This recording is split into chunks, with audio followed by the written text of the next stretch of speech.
ಬಿಜೆಪಿಯಿಂದ ರಾಜಕೀಯ ಅಂತ ಶಾಸಕ ಎಸ್ ಪೊನ್ನಣ್ಣ ಆರೋಪ ಮಾಡಿದ್ದಾರೆ. ಇದಕ್ಕೆ ಬಿಜೆಪಿ ರಾಜ್ಯಾಧ್ಯಕ್ಷ ವಿಜಯೇಂದ್ರ ತಿರುಗೇಟು ಕೊಟ್ಟಿದ್ದು ಹೀಗೆ. ಆದರೆ ಇವತ್ತು ಬಿಜೆಪಿನವರು ಈ ಪೊಲೀಸ್ ತನಿಖೆಯಲ್ಲಿ ಹಸ್ತಕ್ಷೇಪ ಮಾಡ್ತಾ ಇದ್ದಾರೆ. ಡಿಸಿಪಿಗೆ ಕೊಡಗಿನಿಂದ ಬಿಜೆಪಿಯ ನಾಯಕರು ಫೋನ್ ಮಾಡಿದ್ದಾರೆ. ನಾನು ಸಂದರ್ಭ ಬಂದಾಗ ಹೆಸರು ಹೇಳ್ತೀನಿ, ಯಾಕೆ ಫೋನ್ ಮಾಡ್ಬೇಕಾ? ಅವರು ಮಾಡ್ತಾ ಇರೋದು ಹಸ್ತಕ್ಷೇಪ. ಮತ್ತು ಸಾವು ಆದಂಥ ಸಂದರ್ಭದಲ್ಲಿ ನಾವು ಕುಟುಂಬಸ್ಥರ ಜೊತೆ ಇರಬೇಕು. ನಾನು ಈಗಾಗಲೇ ಅವ್ರಿಗೆ ಸಂತಾಪ ವ್ಯಕ್ತಪಡಿಸಿದ್ದೀನಿ, ಭಾಳ ನೋವಾಗ್ತದೆ ಅಂತ ಹೇಳುವಂಥದ್ದನ್ನು ಕೂಡ ವ್ಯಕ್ತಪಡಿಸಿದ್ದೀನಿ. ಅವರು ವಿನಯ್ ಅವರು ಯಾವುದೇ ಪಕ್ಷದಲ್ಲಿರ್ಬೋದು, ಇವತ್ತು ಒಂದು ಯುವಕನ ಜೀವ ಆತ್ಮಹತ್ಯೆಗೆ ಶರಣಾಗಿದೆ. ಇದಾಗಬಾರ್ದು, ಇದು ಸಮಾಜದಲ್ಲಿ ಒಳ್ಳೆ ಬೆಳವಣಿಗೆ ಅಲ್ಲ ಅಂತೇಳಿ ಅವರ ಕುಟುಂಬಸ್ಥರ ಜೊತೆಗೆ ನಿಲ್ಲಬೇಕು, ದೇವರು ಅವ್ರಿಗೆ ಶಕ್ತಿ ಕೊಡಲಿ ಅಂತ ಹೇಳುವಂಥ ಮಾತನ್ನು ನಾನು ಹೇಳ್ತಾ ಇದ್ದೀನಿ. ಆದರೆ ಬಿ ಜೆ ಪಿನವರು ಎಲ್ಲೇ ಸಾವು ಅದಂದರೆ ಅಲ್ಲಿಗೆ ಧುಮುಕ್ತಾರೆ ರಾಜಕಾರಣ ಮಾಡಲಿಕ್ಕೆ. ಸಾವಿನ ಮೇಲೆ ರಾಜಕಾರಣ ಇವರಿಗೆ ಹೊಸದಲ್ಲ. ಅದರಿಂದ ಅವರ ನೈತಿಕತೆ ಸಂಪೂರ್ಣವಾಗಿ ಕರ್ನಾಟಕದಲ್ಲಿ ಬಿ ಜೆ ಪಿ ಕಳ್ಕೊಂಡಿದೆ. ಅದಕ್ಕೆ ಅವ್ರಿಗೆ ಉತ್ತರ ಕೊಡುವಂಥದ್ದಿಲ್ಲ. ಆದರೆ ಪಾಪ ವಿನಯ್ ಅವರ ಏನು ಇವತ್ತು ಘಟನೆ ನಡೆದಿದೆ, ಇದು ನಡಿಬಾರ್ದಿತ್ತು. ಮಾನಸಿಕವಾಗಿ ನೊಂದಿದ್ದಂಥ ಸೋಮಯ್ಯ ಅವರು ಇವತ್ತು ಆತ್ಮಹತ್ಯೆ ಮಾಡಿಕೊಂಡಿರ್ತಕ್ಕಂಥದ್ದು. ಮತ್ತು ಯಾರಿದು ಹೊಣೆಗಾರರು ಸ್ಪಷ್ಟವಾಗಿ ಉಲ್ಲೇಖ ಆಗಿದೆ. ವಿನಯ್ ಸೋಮಯ್ಯ ಅವರು ಬರೆದಿದ್ದಾರೆ, ಅದರಲ್ಲಿ ಇಬ್ಬರು ಶಾಸಕರ ಹೆಸರನ್ನು ಕೂಡ ಉಲ್ಲೇಖ ಮಾಡಿದ್ದಾರೆ. ಅದರ ಜೊತೆಯಲ್ಲಿ ಇಬ್ಬರು ಕಾಂಗ್ರೆಸ್ ಕಾರ್ಯಕರ್ತರ ಹೆಸರನ್ನು ಕೂಡ ಉಲ್ಲೇಖ ಮಾಡಿದ್ದಾರೆ. ಎಫ್ಐಆರ್ ನಲ್ಲಿ ಶಾಸಕರ ಹೆಸರನ್ನ ಉಲ್ಲೇಖ ಮಾಡದೇನೆ ಅಲ್ಲಿ ಬಿಟ್ಟಿರ್ತಕ್ಕಂಥದ್ದು ಅಕ್ಷಮ್ಯ ಅಪರಾಧ. ಇದರಲ್ಲೇ ಗೊತ್ತಾಗ್ತದೆ ಯಾವ ರೀತಿ ಒತ್ತಡ ಪೊಲೀಸರ ಮೇಲಿದೆ. ಯಾಕೆಂತ ಹೇಳಿದ್ರೆ ಇಲ್ಲಿ ಸಾಮಾನ್ಯರೇನಲ್ಲ, ಒಬ್ಬರು ಶಾಸಕರು ಒಂದು ಕಡೆ, ಪೊನ್ನಣ್ಣ ಅವರು ರಾಜ್ಯದ ಮುಖ್ಯಮಂತ್ರಿಗಳ ಕಾನೂನು ಸಲಹೆಗಾರರು, ಮತ್ತೊಂದು ಕಡೆ ಮಂತ್ರಗೌಡ ಅವರು ಕೂಡ ಒಬ್ಬ ಪ್ರಭಾವಿ ಶಾಸಕರು, ಇಬ್ಬರು ಕೂಡ ಆಡಳಿತ ಪಕ್ಷದವರೇ.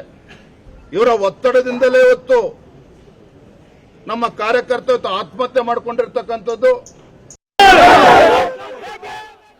ಇದರ ಬಗ್ಗೆ ಇನ್ನಷ್ಟು ಡೀಟೇಲ್ಸ್ ಕೊಡೋದಕ್ಕೆ ನಮ್ಮ ರಿಪೋರ್ಟರ್ ಆನಂದ್ ಈಗ ಫೋನ್ ಸಂಪರ್ಕದಲ್ಲಿ ಜಾಯ್ನ್ ಆಗಿದ್ದಾರೆ. ಆನಂದ್, ಈಗಾಗಲೇ ಪ್ರತಿಭಟನೆಯನ್ನ ಅಂತ್ಯಗೊಳಿಸಲಾಗಿದೆಯಾ? ಹೇಗೆ ಈಗ ಏನು ಆಗ್ತಾ ಇದೆ? ಅಂತ್ಯ ಸಂಸ್ಕಾರ ಎಷ್ಟೊತ್ತಿಗೆ ನಡೆಯುತ್ತೆ? ನವಿತಾ, ಏನು ಪ್ರತಿಭಟನೆ ಈಗ ಅಂತ್ಯಗೊಂಡಿರುವಂತದ್ದು. ಬಿಜೆಪಿಯ ಪ್ರಮುಖ ನಾಯಕರು, ಬಿಜೆಪಿ ರಾಜ್ಯಾಧ್ಯಕ್ಷ ವಿಜಯೇಂದ್ರ, ಪ್ರತಾಪ್ ಸಿಂಹ, ಯದುವೀರ್ ಒಡೆಯರ್, ಶಾಸಕ ಶ್ರೀವತ್ಸ ಸೇರಿದಂತೆ ಎಲ್ಲರನ್ನೂ ಕೂಡ ಪೊಲೀಸರು ವಶಕ್ಕೆ ಪಡೆದಿದ್ರು. ಈಗ ಅಲ್ಲಿ ಪ್ರತಿಭಟನೆ ಅಂತ್ಯವಾಗಿದೆ. ಏನು ವಿನಯ್ ಸೋಮಯ್ಯ ಅವರ ಹುಟ್ಟೂರಾದ ಗೋಣಿಮರೂರಿನಲ್ಲಿ ಈಗ ಅಂತ್ಯಕ್ರಿಯೆಗೆ ಸಕಲ ಸಿದ್ಧತೆಗಳು ಕೂಡ ನಡೆದಿರುವಂತದ್ದು. ಒಂದು ಕಡೆ ವಿಜಯೇಂದ್ರ ಅವರೇ ಸ್ಪಷ್ಟವಾಗಿ ಹೇಳಿದ್ದಾರೆ, ನಾವು ಪೊಲೀಸ್ ಸ್ಟೇಷನ್ಗೆ ಮುತ್ತಿಗೆ ಹಾಕ್ತೇವೆ ಅಂತ ಮಾತಾಡಿದ್ರು. ಈಗ ಅವ್ರನ್ನ ವಶಕ್ಕೆ ಪಡೆದ ಬಳಿಕ ಇದೀಗ ನಾವು ಕಾನೂನಾತ್ಮಕವಾಗಿ ಹೋರಾಟವನ್ನು ಮುಂದುವರಿಸ್ತೇವೆ. ವಿನಯ್ ಸೋಮಯ್ಯ ಅವರ ಸಾವಿಗೆ ನ್ಯಾಯ ದೊರಕುವ ತನಕ ಕೂಡ ನಾವು ಯಾವುದೇ ರೀತಿಯಲ್ಲೂ ಕೂಡ ರಾಜಿ ಆಗುವ ಪ್ರಶ್ನೆ ಇಲ್ಲ. ಕಾರ್ಯಕರ್ತರ ರಕ್ಷಣೆಗೆ ಬಿಜೆಪಿ ಸದಾ ಸಿದ್ಧವಿದೆ. ಈಗ ಸದ್ಯಕ್ಕೆ ಪೊಲೀಸರ ಈ ದಾದಾಗಿರಿ ಏನಿದೆ, ಸರ್ಕಾರದ ಮಾತನ್ನ ಕೇಳಿ ನಮ್ಮನ್ನ ಈ ರೀತಿ ಬಂಧಿಸ್ತಾ ಇದ್ದಾರೆ. ನಾವು ಈಗ ಎಫ್ಐಆರ್ ಹಾಕದೇ ಇರೋ ಪರವಾಗಿಲ್ಲ, ಆದ್ರೆ ಕಾನೂನಾತ್ಮಕವಾಗಿ ಹೋರಾಟವನ್ನ ಮುಂದುವರಿಸ್ತೇವೆ ಅನ್ನೋ ಮಾತನ್ನ ವಿಜಯೇಂದ್ರ ಅವರು ಆಡಿರುವಂತದ್ದು. ಸದ್ಯಕ್ಕೆ ಮಧ್ಯಾಹ್ನ 2:30ಯಿಂದ 3:30 ಗಂಟೆ ವೇಳೆಗೆ ಹುಟ್ಟೂರಾದ ಗೋಣಿಮರೂರಿನಲ್ಲಿ ವಿನಯ್ ಸೋಮಯ್ಯ ಅವರ ಅಂತ್ಯಕ್ರಿಯೆ ನೆರವೇರಲಿರುವಂತದ್ದು. ಏನು ಗೌಡ ಸಂಪ್ರದಾಯದಂತೆ ಅಂತಿಮ ಸಂಸ್ಕಾರದ ವಿಧಿವಿಧಾನವು ಕೂಡ ನಡೆಯಲಿದೆ. ನವಿತಾ, ಥ್ಯಾಂಕ್ ಯು ಆನಂದ್ ಡೀಟೇಲ್ಸ್ಗೆ. ವಿನಯ್ ಸೋಮಯ್ಯ ಅಂತ್ಯ ಸಂಸ್ಕಾರಕ್ಕೆ ಸಿದ್ಧತೆಯನ್ನ ಮಾಡಿಕೊಳ್ಳಲಾಗ್ತಾ ಇದ್ದು, ಹುಟ್ಟೂರಿಗೆ ತಲುಪಿದೆ ವಿನಯ್ ಮೃತದೇಹ. ಕುಶಾಲನಗರದ ಎಡುಂಡೆಯಲ್ಲಿ ಅಂತ್ಯಕ್ರಿಯೆಯನ್ನ ನೆರವೇರಿಸಲಾಗುತ್ತೆ. ವಿನಯ್ ಸೋಮಯ್ಯ ಆತ್ಮಹತ್ಯೆಯನ್ನ ಮಾಡಿಕೊಂಡು ನಿನ್ನೆ ಮರಣೋತ್ತರ ಪರೀಕ್ಷೆ ಆದ ನಂತರ ನಿನ್ನೆ ಅಂದರೆ ಇವತ್ತು ಮುಂಜಾನೆ 1:30 ವೇಳೆಗೆ ಅವರ ಒಂದು ಪಾರ್ಥಿವ ಶರೀರವನ್ನ ಕೊಡಗಿಗೆ ತೆಗೆದುಕೊಂಡು ಬರಲಾಗಿತ್ತು. ಅಲ್ಲಿನ ಶವಾಗಾರದಲ್ಲಿ ಇರಿಸಲಾಗಿತ್ತು. ಇದೀಗ ಪ್ರತಿಭಟನೆ ಆದ ಬಳಿಕ ಅಂತ್ಯ ಸಂಸ್ಕಾರಕ್ಕೆ ಅವರ ಹುಟ್ಟೂರಿಗೆ ಅವರ ಪಾರ್ಥಿವ ಶರೀರವನ್ನು ತೆಗೆದುಕೊಂಡು ಹೋಗಲಾಗಿದೆ. ಕುಶಾಲನಗರದ ಎಡುಂಡೆಯಲ್ಲಿ ಅಂತ್ಯಕ್ರಿಯೆಯನ್ನ ನೆರವೇರಿಸಲಾಗುತ್ತೆ. ಈಗಾಗಲೇ ಮುಗಿಲು ಮುಟ್ಟಿದೆ ಕುಟುಂಬಸ್ಥರ ಆಕ್ರಂದನ. ತಂದೆಯ ಸಮಾಧಿ ಪಕ್ಕದಲ್ಲೇ ಅಂತ್ಯಕ್ರಿಯೆಗೆ ಸಿದ್ಧತೆಯನ್ನ ಮಾಡಿಕೊಳ್ಳಲಾಗಿದೆ.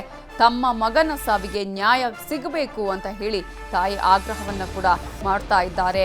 ಒಂದ್ ಕಡೆ ಸಹೋದರರು, ಕುಟುಂಬಸ್ಥರು, ತಾಯಿ ಕೂಡ ತಮ್ಮ ಆಕ್ರಂದನವನ್ನ ಈಗ ಮಾಡ್ತಾ ಇದ್ದು ನ್ಯಾಯ ಕೊಡಬೇಕು ಅನ್ನುವಂತಹ ಒಂದು ವಿಚಾರವನ್ನು ಕೂಡ ಹೇಳಿದ್ದಾರೆ. ಅವರ ಕುಟುಂಬಸ್ಥರ ಆಕ್ರಂದನ ಮುಗಿಲು ಮುಟ್ಟಿದೆ. ಅಂತ್ಯಕ್ರಿಯೆಗೆ ಈಗ ಸಿದ್ಧತೆಗಳನ್ನ ಮಾಡಿಕೊಳ್ಳಲಾಗ್ತಾ ಇದೆ. ತಂದೆಯ ಸಮಾಧಿಯ ಪಕ್ಕದಲ್ಲೇ ಇದೀಗ ಮಗನ ಒಂದು ಅಂತ್ಯಕ್ರಿಯೆಯನ್ನು ನೆರವೇರಿಸುವುದಕ್ಕೆ ಕುಟುಂಬಸ್ಥರು ನಿರ್ಧಾರವನ್ನ ಮಾಡಿದ್ದಾರೆ. ಅಲ್ಲಿ ತಯಾರಿಯನ್ನ ಮಾಡ್ತಾ ಇರುವಂತಹ ದೃಶ್ಯಗಳನ್ನು ಕೂಡ ನೀವು ಗಮನಿಸಬಹುದು. ಮತ್ತೊಂದು ಕಡೆ ಈಗಾಗಲೇ ಸಾವಿಗೆ ನ್ಯಾಯ ಒದಗಿಸಬೇಕು ಅನ್ನುವಂತಹ ನಿಟ್ಟಿನಲ್ಲಿ ಬಿಜೆಪಿ ಪ್ರತಿಭಟನೆ ಮಾಡಿದ್ದು, ಕುಟುಂಬಸ್ಥರು ಕೂಡ ಪ್ರತಿಭಟನೆಯಲ್ಲಿ ಪಾಲ್ಗೊಂಡು ಗಾಯಗೊಂಡಿದ್ರು. ಈ ಒಂದು ಅಂತ್ಯ ಸಂಸ್ಕಾರಕ್ಕೆ ಸಂಬಂಧಪಟ್ಟ ಹಾಗೆ ಕೂಡ ಈಗ ತಯಾರಿಯನ್ನು ನಡೆಸಲಾಗ್ತಾ ಇದೆ. ಇದರ ಬಗ್ಗೆ ಇನ್ನಷ್ಟು ಡೀಟೇಲ್ಸ್ ಅನ್ನು ಕೊಡೋದಕ್ಕೆ ನಮ್ಮ ರಿಪೋರ್ಟರ್ ಪ್ರೇಮ್ ಕುಮಾರ್ ಈಗ ಫೋನ್ ಸಂಪರ್ಕದಲ್ಲಿ ಜಾಯ್ನ್ ಆಗಿದ್ದಾರೆ. ಪ್ರೇಮ್ ಕುಮಾರ್, ಈಗಾಗಲೇ ಅವರ ಹುಟ್ಟೂರಲ್ಲಿ ಅಂತ್ಯಕ್ರಿಯೆಗೆ ಯಾವ ರೀತಿಯಾಗಿ ತಯಾರಿಯನ್ನ ಮಾಡಿಕೊಳ್ಳಲಾಗಿದೆ? ನವಿತಾ, ಏನು ಆತ್ಮಹತ್ಯೆ ಮಾಡಿಕೊಂಡಂತಹ ವಿನಯ್ ಏನಿದ್ದಾರೆ, ವಿನಯ್ ಅವರ ಸಂಸ್ಕಾರಕ್ಕೆ ಹುಟ್ಟೂರಿನಲ್ಲಿ ಈಗಾಗಲೇ ಹೆಡ್ಡುಂಡೆಯಲ್ಲಿ ಕೂಡ ಈಗಾಗಲೇ ಎಲ್ಲ ರೀತಿಯ ಸಿದ್ಧತೆಗಳನ್ನ ಮಾಡ್ಕೊಂಡಿರುವಂತದ್ದು. ಒಂದು ಭಾಗದಲ್ಲಿ ಪ್ರತಿಭಟನೆ ನಡೆಸಿದರೆ, ಇನ್ನೊಂದು ಭಾಗದಲ್ಲಿ ಅವರ ಅಂತ್ಯ ಸಂಸ್ಕಾರಕ್ಕೆ ಸಿದ್ಧತೆಗಳನ್ನ ಮಾಡ್ಕೊಂಡಿರುವಂತದ್ದು. ಮುಂಜಾನೆಯಿಂದಲೂ ಕೂಡ ಅವರು ರಾತ್ರಿ 1:30 ಸಮಯದಲ್ಲಿ ಕೂಡ ಕುಶಾಲನಗರಕ್ಕೆ ಬಾರಿ ಬಂದ ಸಮಯದಿಂದನೂ ಕೂಡ ಇಲ್ಲಿವರೆಗೂ ಕೂಡ ಅವರ ಕುಟುಂಬಸ್ಥರು ಮತ್ತೆ ಅವರ ಯಾವ ರೀತಿ ವಿಧಿವಿಧಾನಗಳನ್ನ ಮಾಡಬೇಕು ಮತ್ತೆ ಅವರನ್ನ ಅರೆಭಾಷೆ ಗೌಡ ಸಂಪ್ರದಾಯದಲ್ಲಿ ಕೂಡ ಶವ ಸಂಸ್ಕಾರ ಮಾಡೋದಕ್ಕೆ ಅವರ ಕುಟುಂಬಸ್ಥರು ಮತ್ತೆ ಸಹೋದರರು ಎಲ್ಲರೂ ಕೂಡ ಸೇರ್ಕೊಂಡು ಈಗಾಗಲೇ ಎಲ್ಲ ರೀತಿಯ ಸಿದ್ಧತೆಗಳನ್ನ ಮಾಡ್ಕೊಂಡಿರುವಂತದ್ದು. ಅವರ ಸ್ವಗ್ರಾಮದಲ್ಲಿ ಈಗಾಗಲೇ ಸ್ವಗ್ರಾಮಕ್ಕೆ ಈಗಾಗಲೇ ಬಾಡಿ ಕೂಡ ತಲುಪಿರುವಂತದ್ದು. ಮೃತದೇಹ ತಲುಪಿರುವಂತಹ ಹಿನ್ನೆಲೆಯಲ್ಲಿ ಕೂಡ ಅವರ ಆತ್ಮಹತ್ಯೆ ಮಾಡ್ಕೊಂಡಿರೋ ಹಿನ್ನೆಲೆಯಲ್ಲಿ ಕೂಡ ಅವರ ಕುಟುಂಬಸ್ಥರ ಆಕ್ರಂದನ ಮುಗಿಲು ಮುಟ್ಟಿರುವಂತದ್ದು. ಏನು ಆತ್ಮಹತ್ಯೆ ಮಾಡ್ಕೊಂಡ ಹಿನ್ನೆಲೆಯಲ್ಲಿ ಕೂಡ ಅವರು ಒಂದು ಭಾಗದಲ್ಲಿ ಕೂಡ ಅವರ ಮೇಲೆ FIR ಆಗಬೇಕು ಅಂತ ಆಗ್ರಹವನ್ನ ಪಡಿಸಿದ್ರು. ಒಂದು ಭಾಗದಲ್ಲಿ ಕೂಡ ಅವರ ಕುಟುಂಬಸ್ಥರು ಸಿದ್ಧತೆಗಳನ್ನ ಮಾಡಿಕೊಂಡು ಈಗಾಗಲೇ ಶವ ಸಂಸ್ಕಾರಕ್ಕೆ ಸಿದ್ಧತೆಗಳನ್ನ ಮಾಡಿಕೊಂಡು ಈಗಾಗಲೇ ಅವರ ಹುಟ್ಟೂರಾದಂತಹ ಹೆಡ್ಡುಂಡೆಯಲ್ಲಿ ಕೂಡ ಅವರ ತಂದೆಯವರ ಅಂತ್ಯ ಸಂಸ್ಕಾರ ಮಾಡಿದಂತಹ ಪಕ್ಕದಲ್ಲೇ ಅವರ ಅಂದ್ರೆ ವಿನಯ್ ಅವರನ್ನು ಕೂಡ ಅಂತ್ಯ ಸಂಸ್ಕಾರ ಮಾಡೋದಕ್ಕೆ ಈಗಾಗಲೇ ಸಿದ್ಧತೆಗಳನ್ನ ಮಾಡ್ಕೊಂಡಿರುವಂತದ್ದು. Navitha, okay, thank you Prem ಡೀಟೇಲ್ಸ್ಗೆ.